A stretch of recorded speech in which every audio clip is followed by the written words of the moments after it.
Le marteau frappa le podium en bois dans un bruit qui résonna dans toutes les âmes présentes sur la place poussiéreuse de cette ville texane, mais ce n'était ni du bétail ni des terres qui étaient vendus en cet après-midi torride de 1887, c'était une jeune femme de 26 ans debout sur une estrade de fortune tandis que son propre père appelait les enchères comme si elle était du bétail.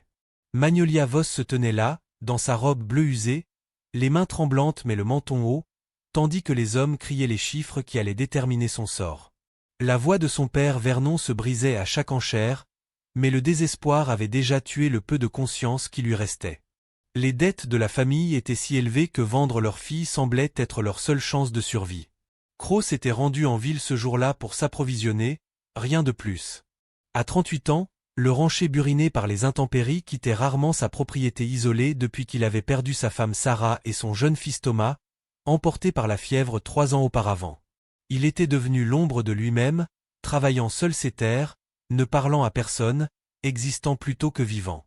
Mais lorsqu'il entendit l'agitation sur la place du village et vit ce qui se passait, quelque chose remua dans sa poitrine creuse pour la première fois depuis des années. La vue d'une jeune femme vendue aux enchères comme un bien par sa propre famille lui fit serrer les poings. Vernon Voss se tenait à côté de l'estrade, la sueur coulant sur son visage émacié, évitant le regard de sa fille. Sa femme Clarisse observait la scène depuis la foule, les larmes coulant sur ses joues, mais sans rien dire. Il devait de l'argent à tous les marchands, à tous les joueurs de cartes, à tous les usuriers dans un rayon de 80 kilomètres. C'était leur dernier pari désespéré pour continuer à respirer. Les enchères avaient atteint 37 $ lorsque Thaddeus descendit de son cheval. Les hommes dans la foule évaluaient Magnolia comme s'ils achetaient une jument de trait, discutant de son potentiel pour cuisiner, nettoyer et porter des enfants. Leurs commentaires grossiers firent serrer les mâchoires de Thaddeus se crisper de dégoût. 42 $ vinrent d'un mineur édenté, 45 d'un baron de l'élevage connu pour sa cruauté envers ses ouvriers. Chaque enchère était comme un nouveau clou dans le cercueil de la dignité de Magnolia, qui traversait la foule, ses bottes lourdes fouettant le sol poussiéreux.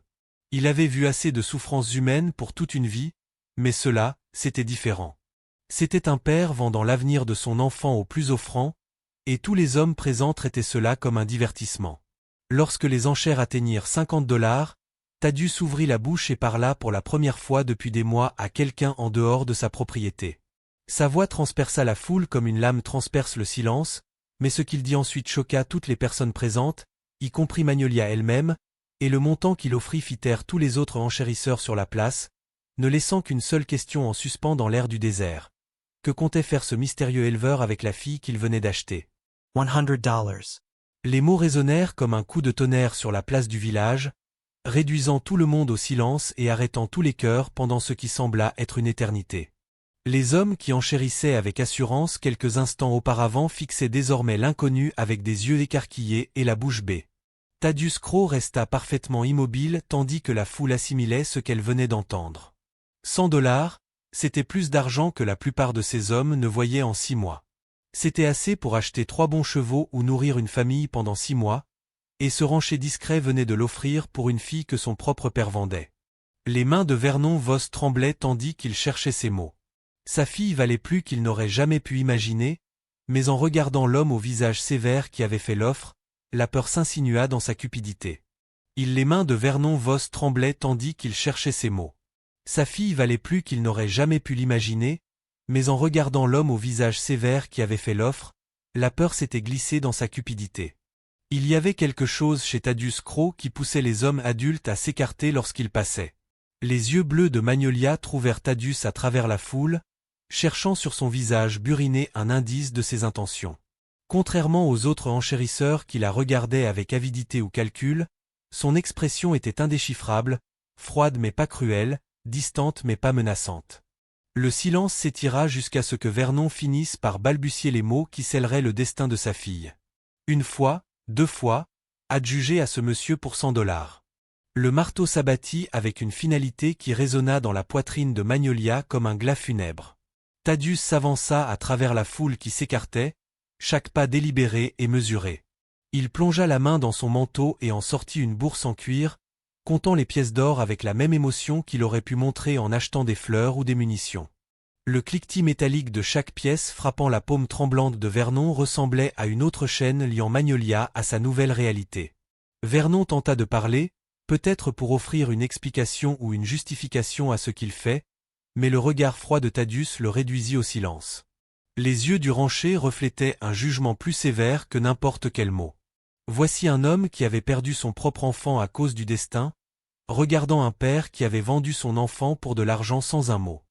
Thaddeus se tourna vers Magnolia et lui tendit la main pour l'aider à descendre de l'estrade. Son toucher était ferme mais doux, celui d'un homme de travail qui connaissait à la fois la force et la retenue.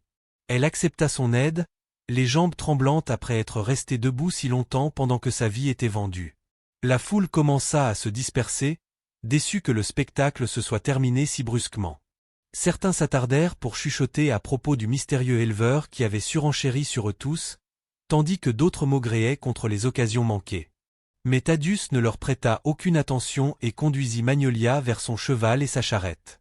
Clarisse Voss se fraya un chemin à travers la foule restante et tendit les bras vers sa fille, les larmes coulant sur son visage, mais Magnolia s'éloigna des bras tendus de sa mère, la trahison étant trop récente et trop vive pour être pardonnée. Certaines blessures sont trop profondes pour guérir immédiatement. Il aida Magnolia à monter dans son chariot avec le même respect attentif qu'il aurait montré à un animal blessé, mais il ne lui adressa pas un seul mot, la laissant se demander quel genre d'homme venait d'acheter sa vie. Alors qu'il se préparait à quitter pour toujours la place poussiéreuse de la ville, une question brûlait dans l'esprit de chacun. Qu'est-ce que cet étranger silencieux comptait faire de la fille qu'il achetait comme un bien? Les roues du chariot grinçaient sur la piste poussiéreuse alors qu'il quittait la ville, mais le silence entre Thaddeus et Magnolia semblait plus pesant que la chaleur oppressante du Texas. Elle était assise, raide, à côté de lui sur le banc en bois, jetant des regards furtifs à l'homme qui venait de l'acheter comme du bétail, essayant de déchiffrer ses intentions à partir de son expression froide comme la pierre. Thaddeus gardait les yeux fixés sur l'horizon devant lui, ses mains burinées fermement posées sur les rênes. Les chevaux connaissaient cette route par cœur, 25 kilomètres de broussailles et d'arbres à moustiques menant à son ranch isolé. Il avait fait ce trajet d'innombrables fois au fil des ans, mais jamais avec une cargaison humaine qui lui rappelait si douloureusement tout ce qu'il avait perdu. L'esprit de Magnolia était envahi par des possibilités terribles. Elle avait entendu des histoires d'hommes qui achetaient des femmes aux enchères, certains pour les faire travailler, d'autres à des fins plus sombres. La façon dont Thaddeus avait enchéri sans hésitation, offrant plus d'argent que quiconque ne s'y attendait, suggérait qu'il avait des projets précis pour elle, des projets qu'il ne partageait pas. Après une heure de silence torturant, elle trouva enfin sa voix, « Où m'emmenez-vous » Les mots sortirent à peine plus forts qu'un murmure, mais dans le silence et le vide de la prairie, ils résonnèrent comme des cris. Thaddeus lui jeta un bref regard avant de reporter son attention sur la piste. « À la maison » répondit-il simplement. Ce seul mot ne contenait aucune chaleur, aucune explication, aucun réconfort, juste une destination qui ne lui disait rien sur son sort. Le soleil commença sa descente vers l'horizon occidental, peignant le ciel de nuances oranges et rouges qui rappelèrent à Magnolia les incendies qu'elle avait vus détruire les rêves d'autres familles. Tout ce qu'elle avait toujours connu disparaissait derrière eux à chaque tour des roues du chariot, et l'homme à côté d'elle restait aussi mystérieux que lorsqu'il lui avait adressé la parole pour la première fois sur la place du village. Alors qu'il franchissait une petite colline, le ranch de Thaddeus apparut. La maison principale était plus grande que Magnolia ne l'avait imaginé, avec une étage avec un porche qui en faisait le tour, témoignant d'une époque plus prospère, mais l'endroit avait un air de négligence, comme une maison qui aurait oublié comment être habitée plutôt que simplement occupée. Des dépendances parsemaient la propriété, une grange, une écurie, un poulailler et ce qui semblait être des logements pour les ouvriers, bien qu'aucun ouvrier ne fût visible. L'ensemble du ranch semblait vide, comme un décor de théâtre attendant des acteurs qui n'arriveraient jamais. C'était le domaine d'un homme qui avait renoncé à toute compagnie humaine. Thaddeus arrêta le chariot près du porche et descendit sans donner d'explication. Il commença à dételer les chevaux avec une précision mécanique, ses mouvements étaient efficaces mais sans joie. Tout en lui suggérait un homme qui vivait sans vraiment être vivant. Magnolia resta dans le chariot, ne sachant pas si elle pouvait bouger ou si elle devait attendre la permission. Le soleil couchant projetait de longues ombres sur le ranch et l'obscurité qui approchait apportait avec elle une nouvelle vague de peur quant à ce que cette nuit lui réservait. Mais lorsque Thaddeus eut fini de s'occuper des chevaux et se tourna enfin vers elle pour lui parler, les mots qui sortirent de sa bouche n'avaient rien à voir avec ce à quoi elle s'était préparée. « Vous êtes libre de partir quand vous le souhaitez. » Les mots de Thaddeus frappèrent Magnolia comme un coup physique si inattendu qu'elle se demanda si elle avait bien entendu. Elle le fixa dans la lumière déclinante, cherchant sur son visage des signes de tromperie ou de cruauté, mais ne trouva qu'une honnêteté épuisée. « Je ne comprends pas, » murmura-t-elle, la voix tremblante de confusion et d'incrédulité. « Vous avez payé $100 pour... Pourquoi m'as-tu laissé partir ?» Thaddeus retira son chapeau et passa ses doigts dans ses cheveux grisonnants, prenant soudainement l'air d'un homme de 38 ans. « Personne ne devrait être acheté et vendu comme un bien, » dit-il doucement. « Ce que ton père a fait n'était pas juste, et je ne veux pas contribuer à perpétuer cette injustice. » La sincérité dans sa voix fit serrer le cœur de Magnolia d'émotions qu'elle ne pouvait nommer. Pour la première fois depuis qu'elle était montée sur cette estrade, elle se sentait comme un être humain plutôt que comme une marchandise, mais son offre de liberté soulevait de nouvelles questions qui la terrifiaient presque autant que sa captivité. « Où irais-je » demanda-t-elle, la réalité pratique de sa situation s'écroulant autour d'elle. « Je n'ai pas d'argent, pas de famille qui veuille de moi, nulle part où aller. Mes parents m'ont clairement fait comprendre que je ne suis qu'un fardeau pour eux. » Il scruta son visage dans la lumière déclinante, y voyant quelque chose qui lui rappelait douloureusement la vulnérabilité de son fils disparu. « Tu peux rester ici si tu en as besoin, » dit-il finalement. « Il y a une chambre libre à l'étage. Tu aurais ton intimité, ta sécurité, je ne te demanderai rien, sauf peut-être de m'aider à cuisiner si tu le souhaites. » L'offre semblait trop belle pour être vraie, ce qui rendit immédiatement Magnolia méfiante. Les hommes ne dépensaient pas des fortunes pour les femmes sans attendre quelque chose en retour.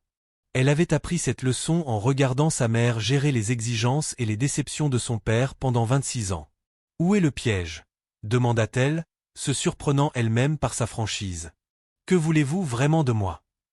Thaddeus resta silencieux pendant un long moment, le regard perdu vers l'horizon qui s'assombrissait. « Rien, » dit-il finalement. « Je ne veux rien de vous. J'ai perdu ma famille il y a 3 ans et je vis ici seul depuis lors. Peut-être qu'avoir quelqu'un à mes côtés nous aiderait tous les deux à nous rappeler ce que c'est que d'être à nouveau humain. Si vous étiez Magnolia, que feriez-vous? Feriez-vous confiance à cet inconnu mystérieux qui vient de vous offrir la liberté après vous avoir acheté comme du bétail, ou supposeriez-vous qu'il ment et qu'il prépare quelque chose de pire? Resteriez-vous dans ce ranch isolé avec un homme dont vous ne savez rien, ou vous aventureriez-vous dans la nature sauvage sans argent, sans protection et sans endroit où aller?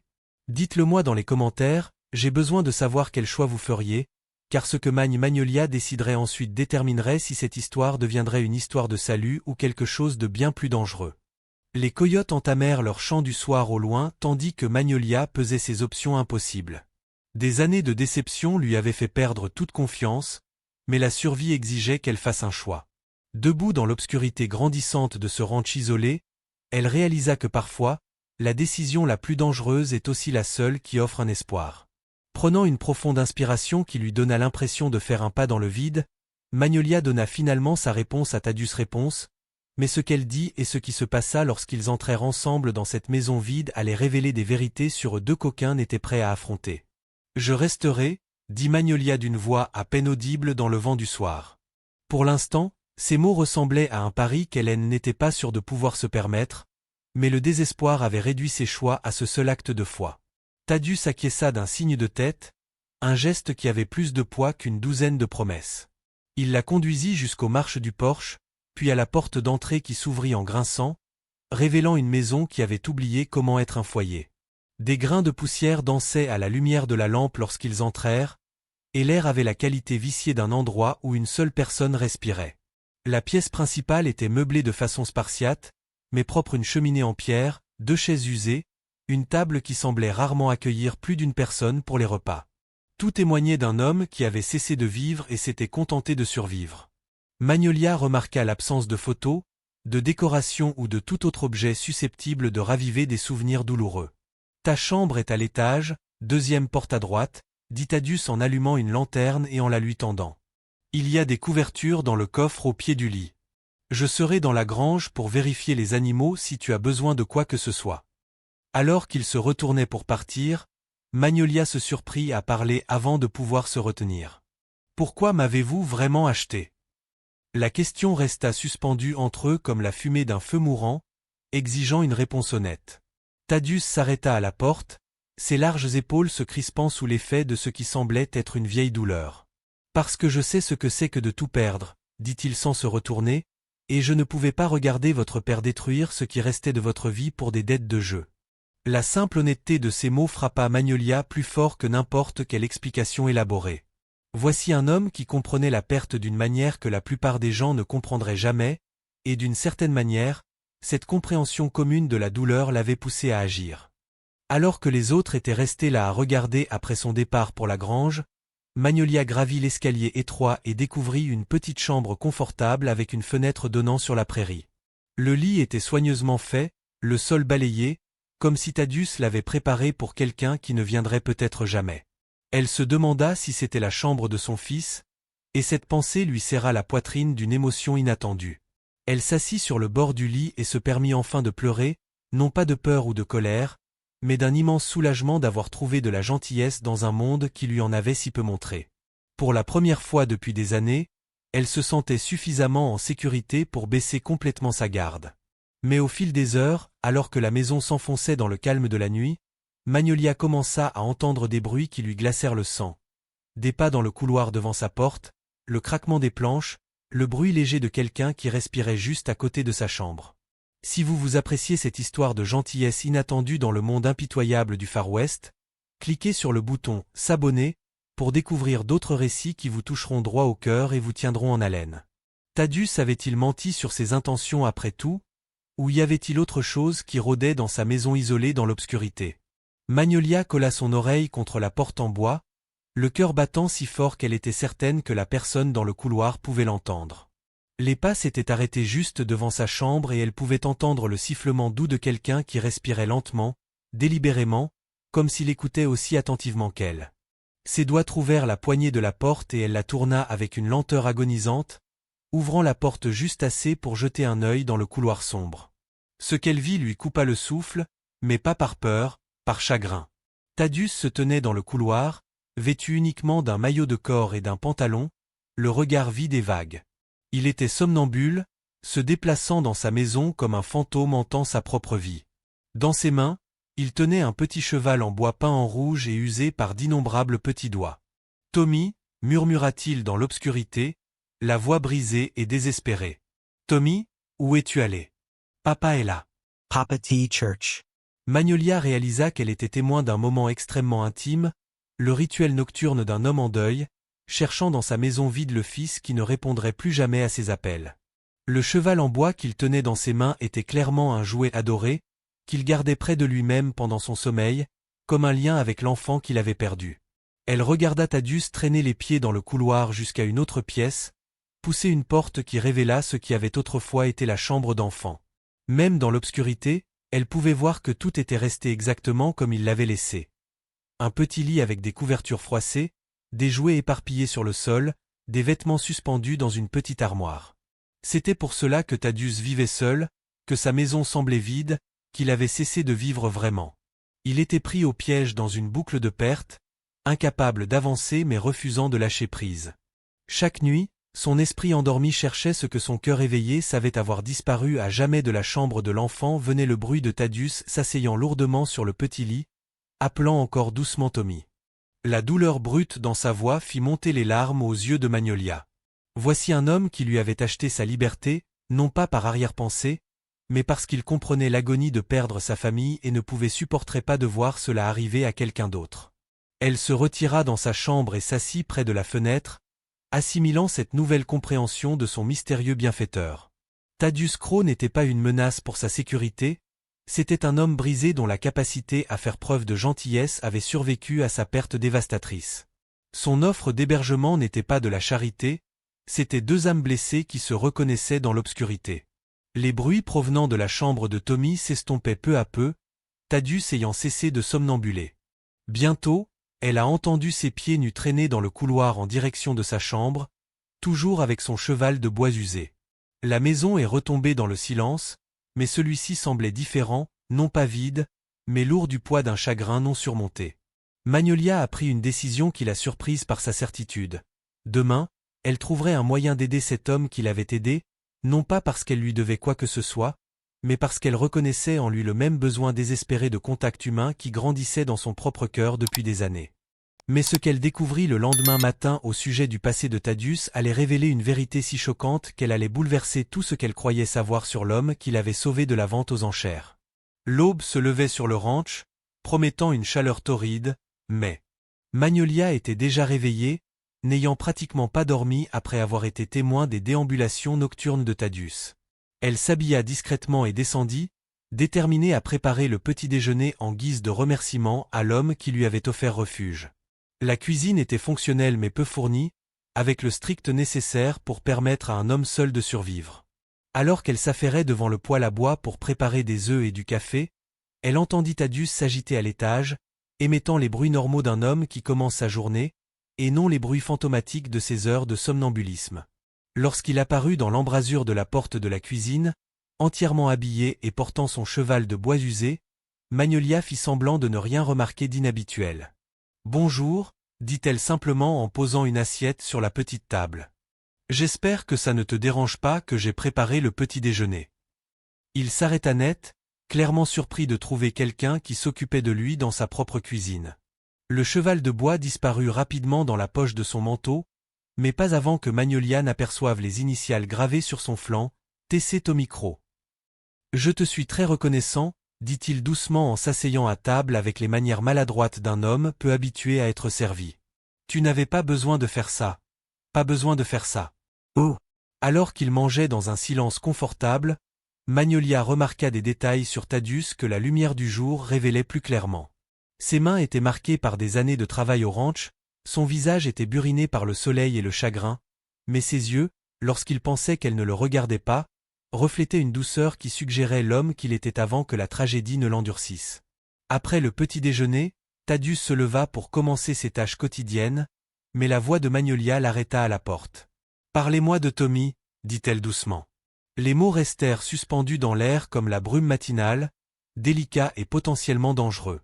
Thaddeus se raidit, sa main agrippant le cadre de la porte jusqu'à ce que ses jointures blanchissent. « Comment connaissez-vous ce nom ?» Sa voix portait un avertissement qui fit battre le cœur de Magnolia, mais elle continua malgré tout. « Je vous ai entendu hier soir, admit-elle. Vous marchiez dans la maison en l'appelant. Je suis désolé pour votre perte. » Ce qui se passa ensuite les choqua tous les deux. Les murs soigneusement érigés par Thaddeus s'écroulèrent, et pour la première fois en 3 ans, il prompt « Je suis désolé pour ta perte. » Ce qui se passa ensuite les choqua tous les deux. Les murs soigneusement construits par Thaddeus s'écroulèrent, et pour la première fois en 3 ans, il prononça le nom de son fils à voix haute devant un autre être humain. Les mots sortirent d'abord avec hésitation, puis dans un flot de souvenirs qui avaient été refoulés trop longtemps. Tommy avait 6 ans quand la fièvre l'a emporté, dit Thaddeus, la voix brisée. Il était vif comme un sou neuf, curieux de tout. Il adorait ce petit cheval que tu as vu. Je l'ai sculpté moi-même pour son 4e anniversaire. Sarah, ma femme, est partie 3 jours après Tommy. Elle ne supportait pas de vivre dans un monde sans lui. La douleur brute dans sa voix poussa Magnolia à tendre la main par-dessus la table pour toucher la sienne, le premier contact humain qu'il avait reçu depuis des années qui n'était ni transactionnel ni accidentel. Ce simple geste changea quelque chose de fondamental entre eux, mais ce que Magnolia dit ensuite révéla un lien entre leur passé qu'aucun d'eux n'aurait pu imaginer. « Je connaissais votre femme », murmura Magnolia, ces mots frappant Thaddeus comme un éclair frappant 2 fois au même endroit. Sarah Crowe venait en ville avec Tommy toutes les quelques semaines pour faire des provisions. Je travaillais au magasin général de Hanley avant que ma famille ne perde tout. Thaddeus la fixa comme s'il voyait un fantôme, son esprit s'efforçant de replacer cette jeune femme dans ses souvenirs soigneusement enfouis. Sarah avait mentionné une gentille fille au magasin qui donnait toujours à Tommy des bonbons supplémentaires et qui les faisait rire tous les deux avec son humour doux pendant ses moments plus heureux. « Tu es Maggie », dit-il soudainement, le nom lui revenant comme une prière. Sarah parlait souvent de vous, elle disait que vous aviez le cœur le plus généreux de la ville, que vous preniez toujours le temps de vous occuper des clients, même lorsque le magasin était bondé. Tommy vous appelait la dame aux bonbons. Le souvenir les frappa tous les deux avec une force irrésistible. Magnolia se souvenait de la belle femme aux rides d'expression autour des yeux et du petit garçon vif qui courait directement vers les bocaux de bonbons pendant que sa mère faisait ses courses. Elle se souvenait comment Sarah parlait fièrement du ranch de son mari, comment Tommy parlait sans cesse des chevaux et de sa collection de jouets en bois. J'étais à leur enterrement, dit Magnolia doucement, les larmes coulant sur son visage. La moitié de la ville était là, tout le monde les aimait tellement.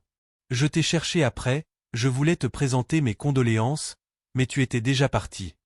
Thaddeus acquiesça, les yeux humides de larmes qu'il avait retenues pendant 3 ans.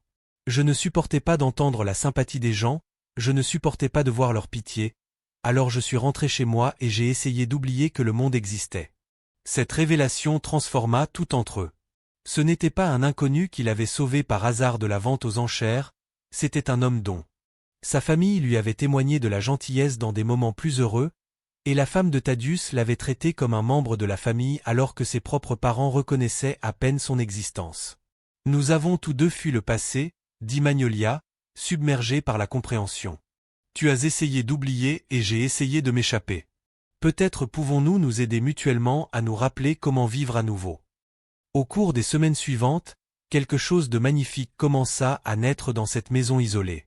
La présence de Magnolia redonna vie à des pièces qui avaient été plongées dans le deuil, tandis que la gentillesse constante de Thaddeus lui procurait une sécurité qu'elle n'avait jamais connue. Ils travaillaient côte à côte pendant la journée et partageaient des conversations tranquilles le soir. 2 âmes brisées se guérissaient lentement l'une l'autre. Thaddeus commença à dormir toute la nuit sans ses errances fantomatiques, même s'il gardait toujours le cheval de bois de Tommy, cheval en bois de Tommy.